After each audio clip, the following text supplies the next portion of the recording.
Hi, my name is Dr. Hadan Ali. Welcome to Your Body, Your Clues.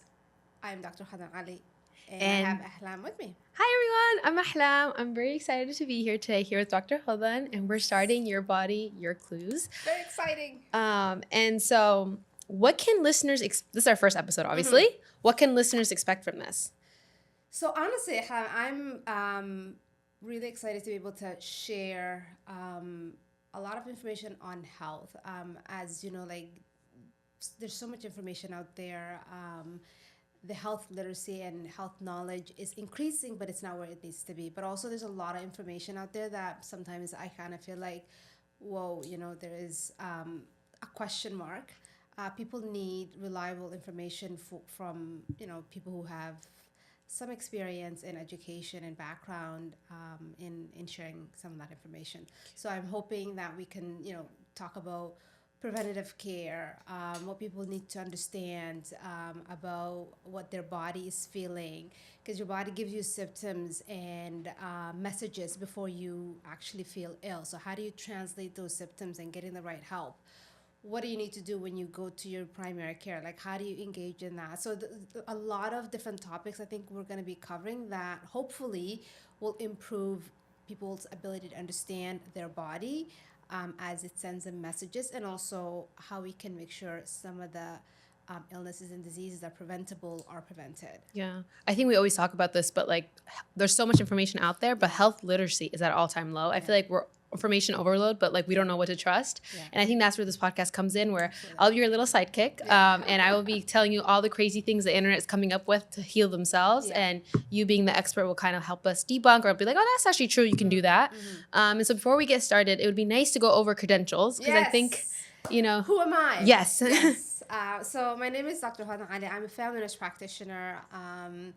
I have been an NP 13 years. I trained in Canada, Hamilton, Ontario, McMaster, shout out to Mac. I did my undergrad Bachelor of Science. I did my master's in science, and then I did my NP training.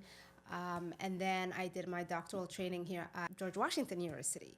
So really, that is my, I did it in health policy. I'm really interested in how policy impacts our lives, and particularly health, right? Because people don't understand the decisions that politicians make, policymakers make, have a whole lot of impact on our health. As of today, there's a major news that came out around vaccination. So these things are really important for our people to understand. I opened the first refugee clinic in my hometown, Hamilton, Ontario, serving immigrant population and newcomers and refugees and who were, struggling to access basic health services. So really, and now I have my own medical practice here in Maryland and Virginia. I do wellness. I do holistic medicine. I also, did some urgent care kind of stuff. So really a big mixed bag of experience, but I love primary care and I love preventative medicine. And I'm now into this, the wellness and understanding how wellness is so important. A couple years ago, I had my own health challenges, and mainly I was sort of practicing the traditional Western medicine as I've been trained. Your protocols, your this, your diagnostics, all of that. But I realized I actually started to have my own health issues when I reach a certain age. Women, as you transition through life, your hormones change, and I've been always healthy for the most part. We're in DC. Yes, the noise is very clear. So yeah, so I've so my health really took a dive. I started to, joint pains, weight gain, hot flashes, started having chest pains and palpitations, really, really scary stuff. Ended up in the emergency, saw every specialist under the sun, from cardiologist to ortho. And basically, I was offered things that I knew was not going to be good for me. And thank God, because of the knowledge that I have, I was able to say, no, I'm not going to do cortisol injections. It's good for some people. It's not good for me. I'm not going to, do a lot of other suggested modalities. And I started looking into, what can I do? Then I learned about functional medicine. And I dug deeper and started to heal myself. Lost 30, 40 pounds, started to, my joint pains were gone. And then I was like, okay, there's a disconnect. I do this for myself, and it really like brought me from the brink of even mental breakdown, right? People don't realize when your body just suddenly gives up, what that feels like, from mental health to, and also like it impacts your emotional well-being, your family's well-being. Then I thought about it. I'm like, whoa. And what I do in practice, right? Like, just like everybody else, no dig at nobody, but the current medical practice, I find most of the time is not healing people. We are chronically prescribing and Putting telling a people bandage. band-aid, we're not getting to the root cause. And so yeah, so I did some more training and really learn that combining both is probably how I want to practice, and that's what I've been doing through Hallie. And that's how we met. I Yeah. think hearing about you and your expertise in functional medicine is how I like connected with you and stuff. And a bit about me, I'm a holistic health coach, getting my master's to become a dietitian right now. And I've been posting online the past few years about my health journey and holistic health, and like telling the community about like how to eat, like what to do. And similar to you, I think I like, first of all, in undergrad, I never wanted to do anything with healthcare. I used to like joke about people going into pre-med and stuff. I was like, couldn't be me. Yeah. I did the business tech route. I loved it. And then I got sick. I needed to and then heal you're myself. like, whoa. I need Yes. you. Yeah. Chem 142 people come back. Tell me what my labs are saying. And similar to you, I 100%. realized that this like the current healthcare system is like, it's scary. And I think as Somali people, we're both Somalis. Yeah. We're very like big on holistic medicine, and it was scary to go into the doctor and they're just throwing a bunch of medication at you and telling you how you're gonna get more sicker as the time goes on. Yeah. Like my doctor, like she diagnosed me with my autoimmune, and she was like, "You're not gonna be able to get pregnant. You're gonna do like," and I'm like, "Whoa!" Like we're not even solving me. Like it's just like you're just like preparing me for the worst. And ever since then, I've been very inspired to like figure out how to heal myself, but also kind of educating our community that like there's other ways that you have so much like power over your own body, and that's something we talk a lot about. And inshallah, throughout the season and stuff, like we'll be diving more deep into it. Today's topic is gut health. Oh, yes. Everyone's favorite topic. It's forever trending, I feel like, since the pandemic. 100%. And everyone, struggles with bloating, constipation, heartburn, you name it. And so it would be nice as our first episode, I think, because gut health is like the main thing about our overall health. And it makes sense for us to start with that. Especially as women, I think we're constantly dealing with like bloating. Every girl you speak to has some type of stomach issues, and it's normal. It's like no issues there. And so my first question to you is, why do we all experience bloating? And is this normal? So you would not be surprised if I told you, I don't think I have, first of all, there's a couple questions that I ask right off the bat when I see patients, regardless of whether they come for gut health or not, because that's how deep entrenched gut health is to everything. If you're having bowel movements and if, you're bloated, that kind of stuff, anything related to gut health. And why? I'm going to actually take us back a little before we actually get to bloating, because bloating is a symptom. Our gut is the major organ that we rely on constantly, from immune to mental health to skin health to heart health. Literally, it interfaces with every body, right? Parts, and we're not really making that link. I can tell you in general practice, unless you come with an acute abdominal pain, we don't talk about your gut. But your gut brain axis, your gut skin axis, your gut everything axis is being clear. Your gut is probably responsible from anywhere between 80 to 90% of your immune status, right? And the fact that we don't spend a lot of time and chase other symptoms rather than really looking inward is a big issue. So that is one thing. And your gut is not just like what people think, like in the abdomen, right? Like, so gut health starts from your throat all the way to your anus, right? That's, and anything in between that, you can have a problem. And understanding what happens from the mouth all the way down is probably will fix 60, 70% of your problems if you're acutely aware how impactful this is. So when you talk about bloating, right? Bloating is a natural process, right? We all experience it here and there. But chronic bloating is a problem. Bloating that is linked with pain is a problem. Bloating that as soon as you eat, like 20, 30 minutes, you're just kind of triggered and your stomach starts to feel like you're 3 months pregnant is a You're problem. being nice. 6 months. Some people 6, 8 months. I heard 6 months, yeah. But those things are like really concerning, right? Like that's when I think you need to get concerned, right? And unfortunately, though, Ahlam, this is the thing, like we're not very good in primary care addressing bloating as really like a symptom of infection, whether it be parasites, whether it be bacteria, whether it be algae, fungal, whatever. We're kind of always telling people, oh, is your bowels moving? Sometimes people be bowels moving and still feel bloated, right? So there are certain things that like I get triggered when someone says I'm chronically bloated and fatigued.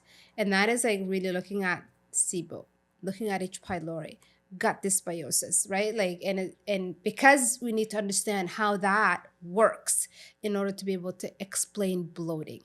Because again, like I said, bloating here and there, whatever, when you eat, fast, or when you eat like a large meal, that's not your normal, it's kind of whatever.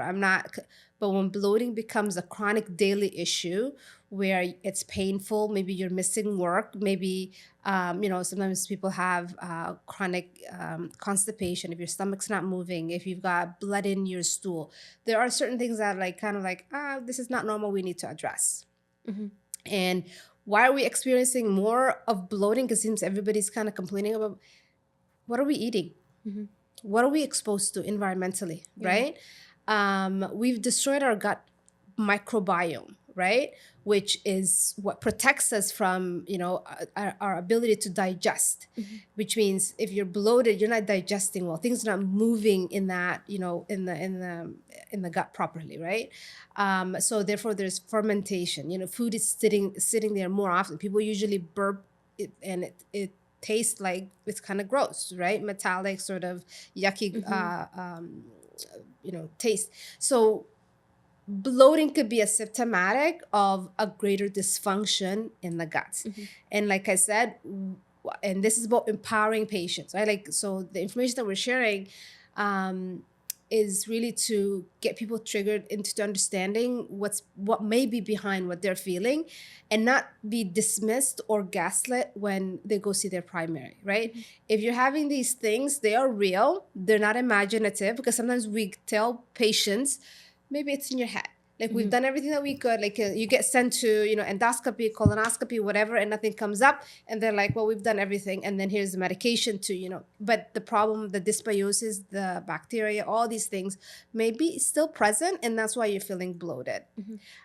So it's gut health in general, bloating and especially bloating with fog, brain fog is a trigger. Yeah. You should think about deep root cause issues. For someone like preparing to go to like see their primary care doctor and to discuss their bloating, like for them, what should patients think is normal bloating, and then what should they be concerned about and like jot down and talk to their doctor about? So normal bloating could be, like I said, episodic. Like it doesn't happen every day, right? It could be, maybe you ate something that you're not normally your thing, right? Or you ate a larger meal than you normally would. Or you just haven't had a good bowel movement in the last couple of days, right? Like it's episodic, it's not chronic. Bloating coupled with brain fog is kind of a trigger for, like I said, those infections that I mentioned. SIBO is a big one, right? So getting tested for that. Again, H. pylori. I in my functional medicine, I do what's called a GI mapping. So basically mapping your gut microbiome, like what is actually in there. What is your good bacteria doing? What is your bad bacteria doing? Are you growing other things in there that shouldn't be there? Are there other opportunistic infections that are there that shouldn't be there? Understanding, from that perspective, that from what I see in that, like if things come back positive, like H. pylori, I'll do a breath test for H. pylori. We'll do breath tests for SIBO, right? So really feeling strong and confident enough that your symptoms are, persistent. They're coming with every meal that you're having. You're in pain. You're constantly belching or burping. And again, your mood, your mental health is being impacted, because these things, these bacteria that we're not so keen on talking about in general practice, are very problematic, and many of them are not caught on cameras that we put in people's guts, right? Like the endoscopy, right? It doesn't, unless they've already caused damage in terms of putting a hole in your stomach, that kind of stuff. But when it's just sort of the actual bacteria causing havoc, these tests don't generally test. So what you pick up, but what you need to do is, again, SIBO test, do the gut microbiome testing, do some blood work to see if you're deficient, like a CBC, CMP, that kind of stuff. Look at iron and your ferritin levels, what's happened. Look at your thyroid, right? Like we underestimate the role of thyroid in gut health and all of this, because the thyroid is so responsible to moving your gut, and oftentimes motility is a big problem, right? Like your stomach should be moving. Yeah, daily. Right? That's another thing that we're going to get into, but especially as an Americans, I think Yeah. we've been sold a false narrative that it's okay if you don't go once a day, and they you meet people who go like maybe once a week, and they're being And told I've that's seen okay. those, and I see so many people in primary care who, when I ask, and I ask gut health, like, are you pooping? One of the standard questions that I ask is, are you going to the bathroom? And that helps me gauge how somebody's health is.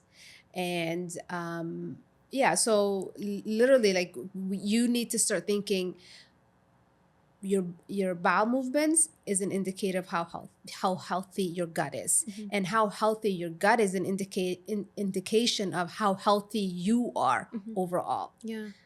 So yeah, definitely, people need to start thinking about asking their primary care providers for these tests. If the symptoms are there and documented, insurance will cover. The other thing, two things before we get to our first dilemma. I know you talked about what's changing and why everyone's dealing with bloating, one of them being like what we're eating. But I also think environment, as everyone's like go, go, go. And like people are not even chewing accurately. They're just like inhaling their food. A lot of military people in this area like have a lot of gut issues because they've been trained to inhale their food. And I think everyday people have that now as well. But think about how many people are grabbing their food from drive-throughs and eating in their cars, right? And then chugging, whatever beverage that they have. Cold foods, cold sandwiches. Yeah, no, absolutely. And I think people were not realizing how terrible that is. By the way, people don't know, when you eat your food, don't drink any kind of fluid right with it, because you're gonna dilute that acidity that your stomach needs, right? So, and also the type of food that we're eating, it's certainly not compatible with you being healthy. Majority of people these days lack adequate fruits and vegetables, lack of fiber, lack of water, lack of physical activity. All these things added together really do a number on your gut. And that's why we're seeing such 70% of people are complaining about gut health. And stomach cancer, and it's on the rise. It's on the rise in young people. Yeah. And there's a reason for that, right? Like, so diet, definitely. And how our food is being grown too is big thing that we need to talk about maybe down the road in another episode. But that also has an impact, because our food is not the way it used to be. Mass production of food is having a huge impact on our health as well. And so dilemma one is kind of different to what we're discussing, but this person said, I've been struggling with bloating and fatigue for a while. I assumed I was okay since I go to the bathroom, like they poop every morning, and fairly healthy otherwise. What tests can people like that take to figure out what's causing their bloating? I look for online for my symptoms, and I saw things on SIBO. I would like your help and opinion on this. So really good question, right? Because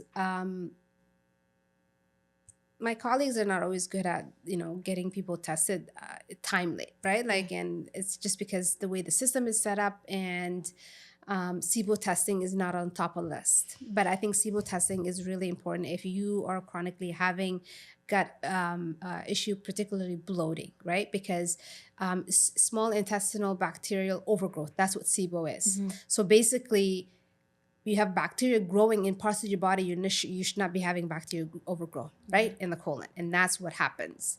And then what happens is when that overgrows, a lot of fermentation, a lot of gas, methane, all these things build up. This is why your stomach is starting to look like you're 6 month old pregnant, Pregnant, yeah. right? And the pain, because now that pressure is causing distension, right? So when and the stomach has got a small, like, limited space. So when you have all of this growing and all this fermentation happening, and again, your bowels are probably not moving, so everything is sort of like cooking in there like an oven, but it has nowhere to go. So definitely do a SIBO test, as I mentioned before. The other thing that may not always be offered in primary care is the GI testing, right? So that's really like it's a stool test where, like, we look at the DNA of your stool and really map out what's happening in your guts. And you'd be surprised from like we've been talking about bacteria and like other organisms, but even like enzymatic problems. People have a lot of their pancreas is not producing enough enzymes, and the gut's not producing, because you need enzymes to move things around too, right, like, in the gut. So many dysfunctions that we are not, like, seeing in regular blood work that we normally do in primary care. So from that to looking at dysbiosis, like, is your gut so inflamed that it's starting to have holes and it's leaking out or it's leaking in, right? Then obviously impacts immune system, impacts, again, anxiety, depression, all the things that are related with these things. So that's another one that I really recommend. And then looking at, obviously, like I said before, thyroid, CMP, just looking to see how your kidney is, how your liver is, looking at your hormones, right? Because again, if your gut's not moving, you're not getting rid of your estrogen, you're not metabolizing your hormones properly, right? Like, so this is why gut health is so important. It really interfaces with every system in your body. Yeah, no, that makes sense. Also, I think a lot of times, like, especially just assuming this dilemma might be from somebody under the age of 30, but people assume like, oh, I'm young, like I'm healthy. But like, I think the past few years we've seen like a lot of young people are sick, and it's important for you to be an advocate and like asking your doctors for these tests, and they say documenting that they said no, and like going back and forth. You'd be surprised how young I'm seeing patients who are struggling with not only just gut health, but also a lot of metabolic health, right? Like as young as 8 years old, I'm seeing with cholesterol and diabetes. Goodness. Yeah. So, I mean, the younger people are younger, people are showing diseases that people in their 40s and 50s we used to see at age 10 and 15 and 12. Like, literally, it's because of environment and diet and inactivity and exposure to toxins. And those are the things that I think people need to be woken up to. Right? It's not discussed enough, I think. No, it's not. Absolutely. Okay, so now we're gonna go over everything I saw online this week about the gut fun health. part. This is the fun part. And so, what's your take on green powders? The little green powders that everyone takes, and they say like it cures everything, no more bloating, everything is fixed. Well, I have a saying: if someone tells you I'm going to cure you, run the opposite way, right? Because I think not a single thing that you take is going to cure anything that you have. But what can happen is things may help with your symptoms. I think the green powders and all the other sort of things that I see online can support gut health, can support like your overall health. Because like I said, people are not taking enough fruits and vegetables, right? Like, so a little supplementation, I think it's fine. I looked up all these things, and there isn't a solid evidence that it fixes gut health. But what logically it'll do is give you some supplementation on things that you might be deficient in. So I'm not gonna knock it, but I'm also gonna say, like, that's not it. You need to understand the root cause of why you're feeling the way you're feeling before you start putting things into your daily regimen or into your body. Because ultimately there's a lot of things on sale, there's a lot of things being offered. Some of them have good outcomes, some of them don't, and you just don't want to be a guinea pig. You need to understand what it, and also, like, a sweeping statement that is going to cure this, no. So I kind of say like take it if you need supplementation and you're not eating a well balanced diet.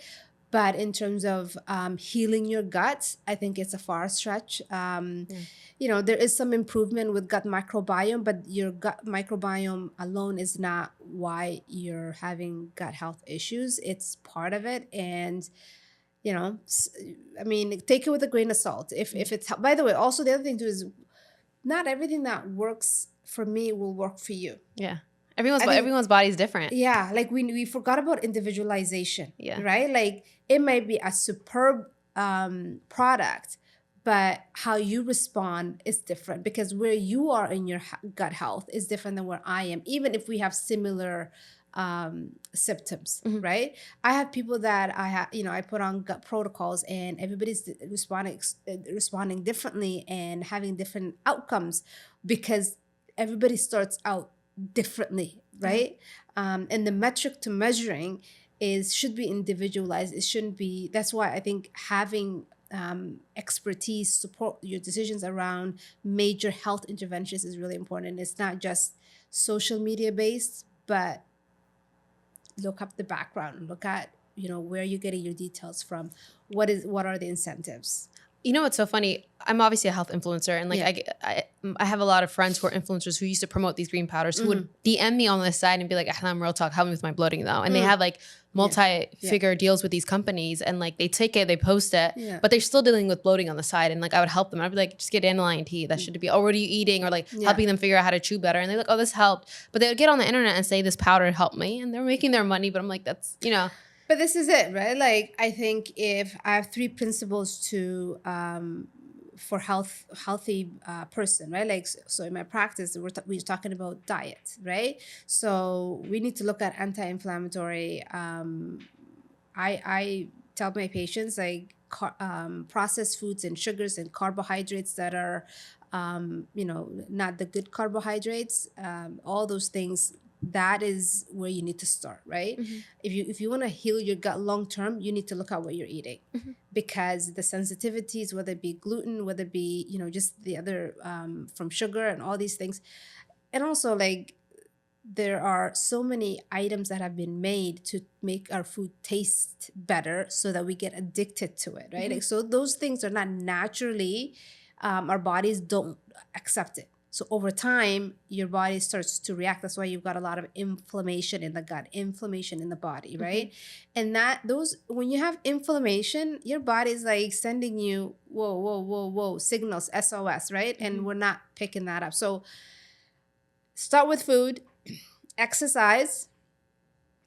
If you're not moving, your gut's not gonna work, because your gut needs to be physically active. Not only does it help you go to the bathroom, it helps draw blood into the stomach so that it actually can do its work, right? And the last one is sleeping, right? I'm not sure what I can say to get people to understand. If you're not sleeping, you're not well. Because there's a lot of unwell people in the world. Yeah. Right? I just need people to start wearing their sleep score. I could tell why you act the way you act. Get some sleep. Because your stomach, your brain, your body needs to shut off. Yeah. Right? So that it can do the repair, the regeneration. Like you cannot not sleep and expect to be well. Yeah. From brain to all the way to down to your feet, right? Like, and that's why also like our faith tells us, like work during the day, sleep at night. Yeah. Right? So I found, so we're Muslim, if you can't tell. But the Prophet ﷺ used to actually, after Isha, used to like go straight to his house, and like he would sleep until Fajr. Like it was like he didn't really talk after Isha. He would go straight to his family and then like takes time to rest. And obviously he would still wake up in the middle of the night to pray tahajjud and stuff like that. And it's like so beautiful how the Sunnah like shows us that. But this is the other thing too that maybe another time we can talk about. The Sunnah of the Rasul is so relevant today because now modern medicine is actually catching up what he taught us 1400 years ago. Yeah. So you talk about intermittent fasting. Well, we that was introduced 1400 years ago. Yeah. Right. Yeah. Don't eat full to your stomach. Right. Like there's a hadith that says a third food, a third empty, a third water. Right. There's a point to that. Yeah. Right. I So think the other thing I was going to add is I think with the rise of technology and like me being Gen Z, I think our generation is so used to everything being very quick and going the easy way out. I think this generation is having hard to grasp that, like, why can't I like eat whatever I want to eat and just take this pill and I'm okay? And I think now people are realizing, oh, I have to eat very healthy. I have to work out to have the ideal body. Outside of that, to feel good. Because I think for a long time people were obsessed with looks, but now people are like, I don't care how I look. Can I just feel good? Like I want to be able to eat, like sit straight without being bloated, you know? And you can't take shortcuts. Like all these people posting stuff, like to feel and look good requires you to rest, requires you to eat like anti-inflammatory. Like, and then we see it with like Brian Johnson, all these like major like tech executives being ultra obsessed with like sleeping and like taking care of themselves. Although the past like 20 years they you know, they promoted the culture that we have now. And so it's very, I think it's, people are kind of waking up like, oh, I can't take a shortcut with my health. My other question to you is, East Asian medicine has been on the rise, and like I'm on that side of TikTok, and I love it. I'm really like gonna go to China. Like I'm really in my China era right now, and so they emphasize a lot eating warm foods and like cooking all our vegetables, and it's not good to have raw vegetables. What does that say? Like, is that true? Like, should people start cooking all their vegetables? Should we start eating warm foods for gut health? Yeah. So this is where there's a really nice convergence between Eastern medicine and Western medicine. This is in sync. Having warm foods is healing for the gut. It helps move things along, right? You know, first thing in the morning when you wake up, get a glass of warm water, right? It really wakes up your gut and move things along. Cooked food, cooked veggies, especially people who have a lot of sensitivities, like we're talking about SIBO and H. pylori, all the cook your food, right? Like slightly steam it even, right? Because what it does is it reduces your stomach's need to actually break that further down. So yes, the thing on warm foods, 100%. Okay. Your body, I mean, as soon as you have something warm, you feel warm, right? And your stomach appreciates. I mean, and obviously we're talking about safe warm, right? Yeah. Like we're not talking about warm where you're burning down, you know, the esophagus and damaging your gut. So yeah, definitely cooked vegetables are absolutely easier to digest. It breaks down and reduces fermentation as well, right? So again, we talked about bloating, we talked about gas building up. So if the food is cooked, it's not as it doesn't ferment as much.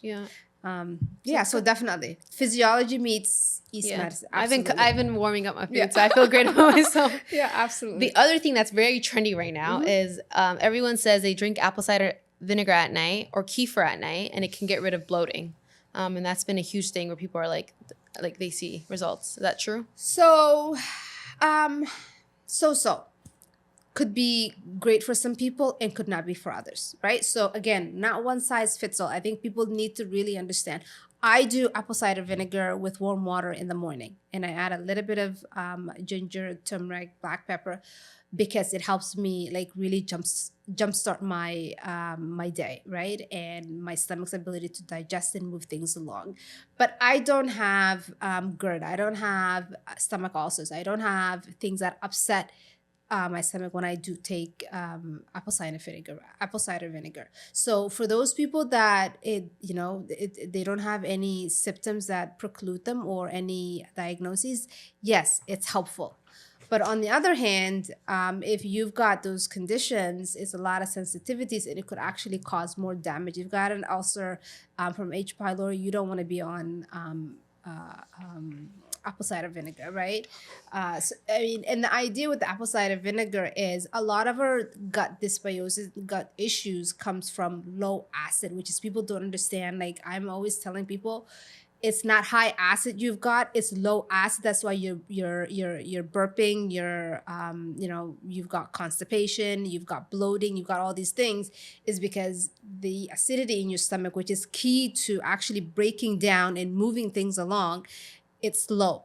And for multiple reasons why it's low, a lot of these modern medications that we're taking right now, the PPIs and the like, reduce your stomach acidity, right? Therefore, your food just sits there and it's not moving. causing all kinds of problems. So if your acid levels are okay, you don't need, the vinegar. But again, gauge where you are, how you're feeling. Give it a, if you, like I said, if you don't have those other health issues that I mentioned. What about kefir? I do kefir at night for most days. So again, like if you've got SIBO, Which, okay, y'all, Dr. Heldon is my doctor, so I do have SIBO. But I feel like right? it's been healthy. But yours is not like, so it all depends. Is, we're at the point of kind of working on that out, We're right? fixing it. That's it, right? So again, you need to try things and see if it works for you, right? And like this whole thing is about body clues, right? Like, so, and you trying to figure out what those clues are. I notice a lot of people are not even aware what's happening in their bodies. Yeah, we need to talk about that. Yeah, like you know me, I document stuff. Like if I have a question, I'm like, the past 3 weeks, the reason why Dr. Heldon became my doctor is because for 2 weeks I was bloated and I said I'm dying, right? And I had so much testosterone. Right? But that's the thing. Like, I think people are not documenting what's happening to them. And even if you're not writing it down, make a mental note. Like, if all of a sudden, like, last week your stomach was hurting a lot and you were bloating and you're barfing, or you're having you're passing gas, or whatever the symptom might be, and that is not a normal thing that happens to you, take a note, right? And I'm telling people, like, I tell people in various outings, like, when you're doing your annual physical, please come with a list. Yeah. Please, before you go see your primary care, be prepared. Take some notes. Think about what you've done or how you've been feeling for the last year and what are your concerns, right? Like, that's when you actually get an opportunity to get tested. And if you're not in tune with your body, and again, it's the lifestyle that we're living these days, is hit and run kind of life that we're in, and everybody's like, and I'm not, kind of being snotty about it, but I'm just saying, like, you really have to slow down and take account, because people are getting sicker at much, much younger age. Yeah.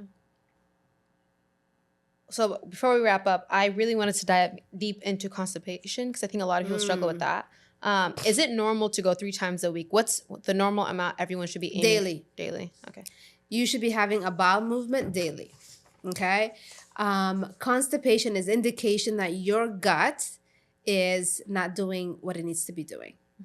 And so you need to understand why you're not moving, right? So is it because you have, low acid and things are not being fermented or broken down and things are not moving? Is it because you don't have, the enzymes that your body needs to move things around? Is it because your thyroid is off and you're just not moving because of that, right? Like, so we need to figure out, there's people who have irritable bowels. There's people who have, there's so many different diagnoses in gut health, right? Like, and also people alternate between diarrhea and constipation. That's also another sign that you need to get some help, right? Again, your gut microbiome. What are you eating? Are you getting enough fiber? Are you having enough fluid, enough water, right? Like, I'm always, especially in the Somali community, we're not having enough fiber and we're not having enough water, period. I have yet met. And they're not getting enough sleep. And that too. Yeah. Right? And again, stress, something we don't talk about a lot, right? Stress really, your nervous system and your gut are like this. So if you're stressed, if you're anxious, if you're all those things, your body, your stomach is not going to digest. It's not going to move things around, right? The body is designed to respond to fight, flight all the time. And if you're in fight, flight, right, all the time, the stomach is the last thing that the body is going to think about. It's going to redirect its resources to help you deal with that lion you're running away from. But there's no lion that you're running away from. It's life, right? So you have to figure out how to triangulate all those things and look at, is it a functional thing that I have in terms of my constipation? Is it lifestyle that have, why I'm having, right? Is it, my gut microbiome and my entire system is messed up? Is that why am I having issues? Is it autoimmune issues going on? Is that why I'm having constipation? So really trying to, because being constipated, first of all, it makes you actually a miserable person too. I don't think a lot of know people are yeah. constipated. When I was constipated, I was a bad person. Yeah. Thank God I am daily now. That's it, right? Like you're alone. Yes. Yeah, I know. I feel them. Please Yeah. join the daily gang. It's helpful. Right? It's very healthy as well. Yeah. The other thing I want to talk about is I'm very selfish because a lot of these things I dealt with and I'm getting better at it. Everyone has heartburn. And when I turned 25, I had I don't know if I told you the story. I thought I was having a heart attack. So when I was experiencing heartburn, I went to the doctor. I made her do a bunch of heart tests on me. I was in this weird heart test with a bunch of old people. They were staring at me. I was like, girl, I'm having a cardiac issues. And it was heartburn. Yeah. And I forgot to tell you, the past few months of working with you, I don't have heartburn anymore. I don't know what I'm doing to increase my maybe low acid or whatever. So a couple of things with heartburn, right? So lifestyle, number one, right? And then the other thing with heartburn that people are, and I alluded to it before, is what's happening with your stomach acid. Mm-hmm. People think they have too much acid. Mm-hmm. In fact, it's the opposite. Yeah. Right? So, and this is the physiology, how it works. When you have low acid, so remember I said our gut is from the mouth all the way down, right? Mm-hmm. So there's a tube called esophagus. Mm-hmm. At the bottom of that tube, there is a muscle called lower esophageal sphincter. It's literally a muscle that closes so that the esophagus and the stomach are not, constantly putting, or the stomach is not pushing anything up to the esophagus. That's because you don't want the acid to go into the esophagus. When you don't have, so the way that muscles remains closed is the pressure from the stomach, from your stomach acids, closes that bottom muscle. So when your stomach acid is low, the muscle relaxes. Okay. And things just come up. How can people increase their low stomach acid? So very good question, right? So number one, I always talk about any of these medications that people are taking. Our community, everybody is on Zantac, everybody is on omeprazole, everybody is on Lanzapro, you name it, right? Yeah. Nexium. Those things, by the way, it's not just stomach acids. They have been linked to fractures. They've been linked into long-term cancer because, again, your the reduction of acid and all the bacteria that can grow, like the H. pylori and all that, the risk of cancer goes up with your. So PPIs, if you don't have a documented stomach ulcers, or you don't have one of the what's called Barrett esophagitis, severe esophagitis, there are indications where you should be taking. You should always be talking with your medical provider, but you also need to be very clear because, again, in general practice, we like to just give a prescription, right? Mm-hmm. You need to understand it's easier to give you a prescription than tell you to do the hard work. Mm-hmm. And especially if you look like the way we look like, people assume you're not willing to do the hard work. Exactly, right? Yeah.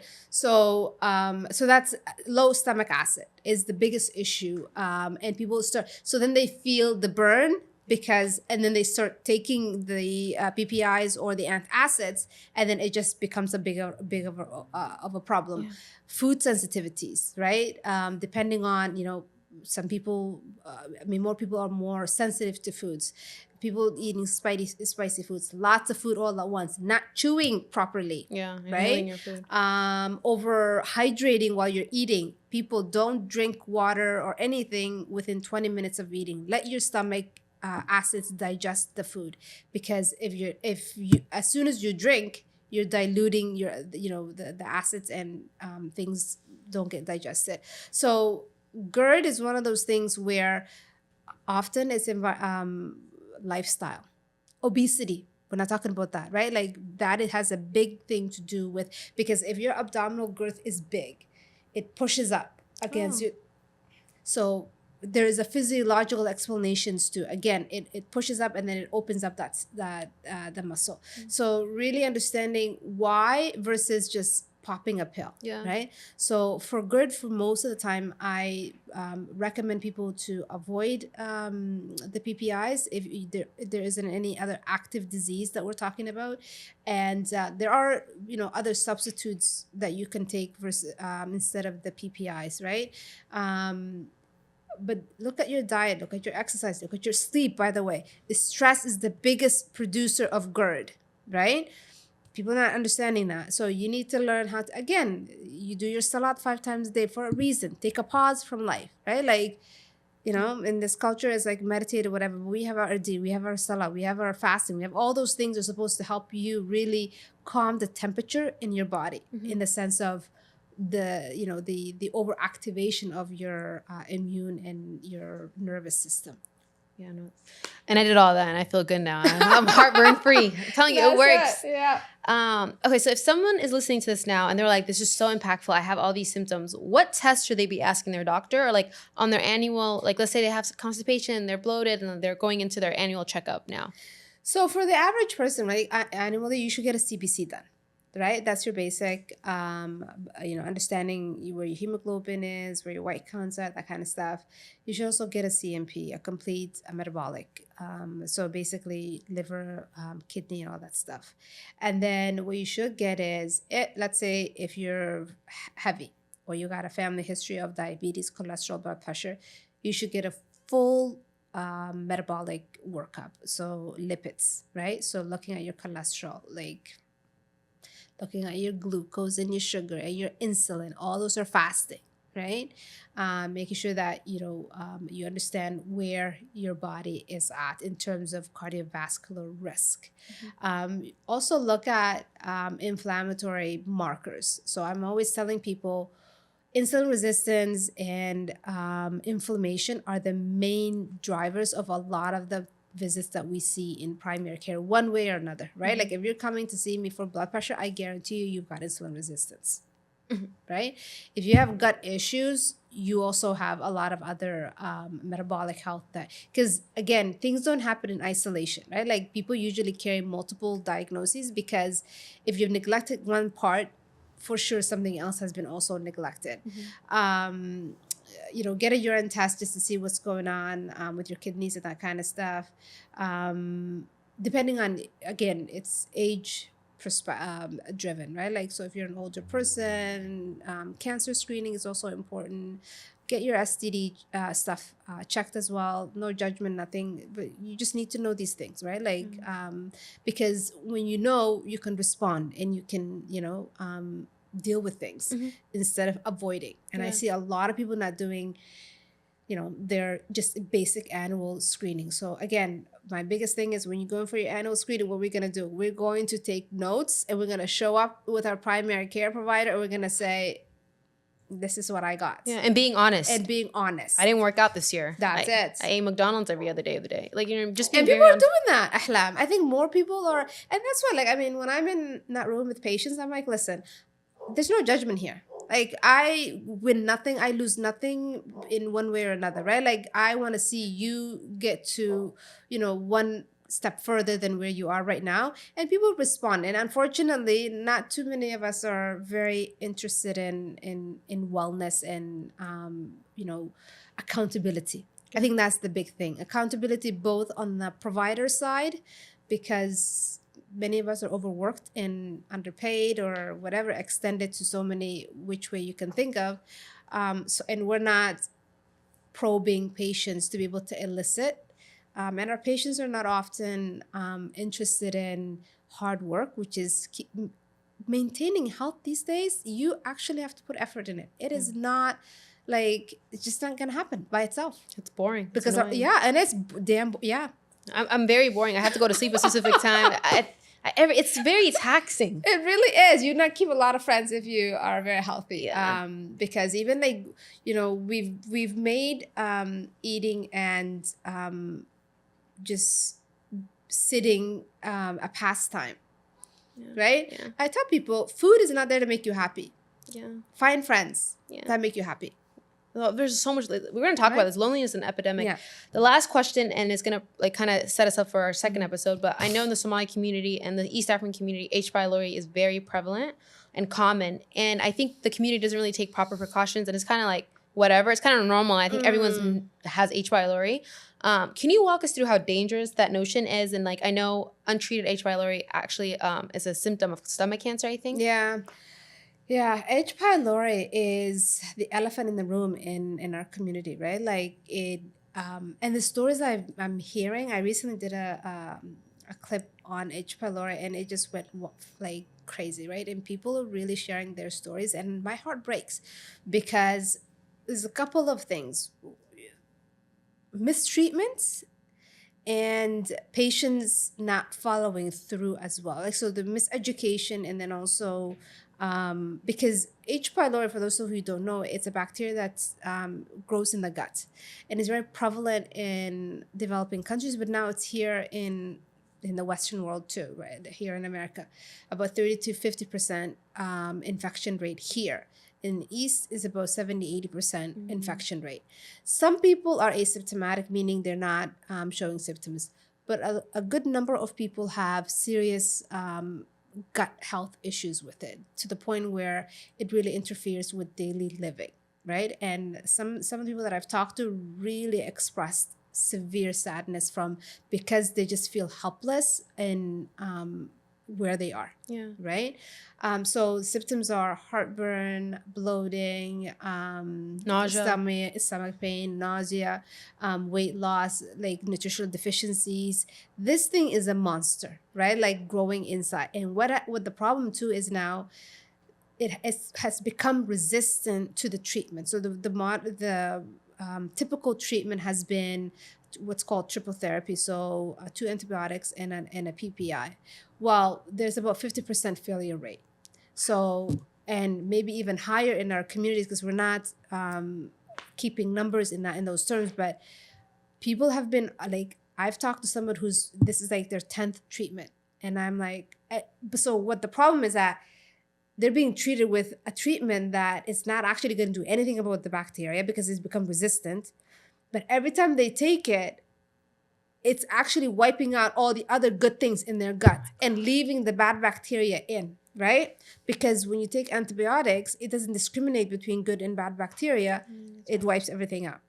And we come from a society where you cough, you want an antibiotic. If there's any message I can send in our podcast over time, it's people, antibiotics for unnecessarily is not your thing, right? There are times that when we need to take antibiotics. For the majority of things, you don't need an antibiotic.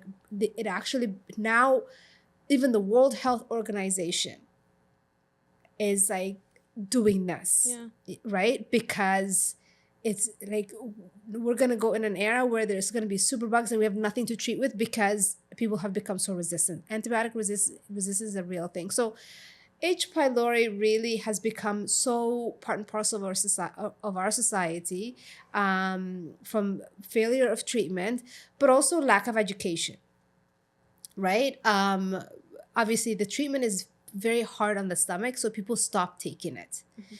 People have just been given only, pharmacological treatments. Well, we know that because of the damage that has happened to the gut, H. pylori has become very resistant because it actually hides in the weaves of the stomach, right? So and then what it does is it shuts off your stomach acids too, so that it can survive in there, because the more acid, the more chance that it won't grow. So it from a adaptive perspective, it has really become very intelligent. It has smarted our ability to treat it. There are new protocols that are coming out, but also the other thing too is, because their gut is so damaged, even when the antibiotic treatment kills the bug, it comes back because the environment hasn't been helped. The environment of the gut hasn't been. So again, if you took 5 different antibiotics just to deal with H. pylori, everything else has been damaged. Your stomach starts to have holes. That's why you've got all these symptoms. So what we do in our clinic is we support that. So I combine the two, right? So we do the testing to see what your H. pylori is resistant to. So it often comes back with amoxicillin resistant, clarithromycin resistant, which means I should not be using those antibiotics. Yeah. Right. So it helps guide treatment. It also shows me how bad inside your gut is. Also, what enzymes are you missing in terms of to help move things along in the stomach.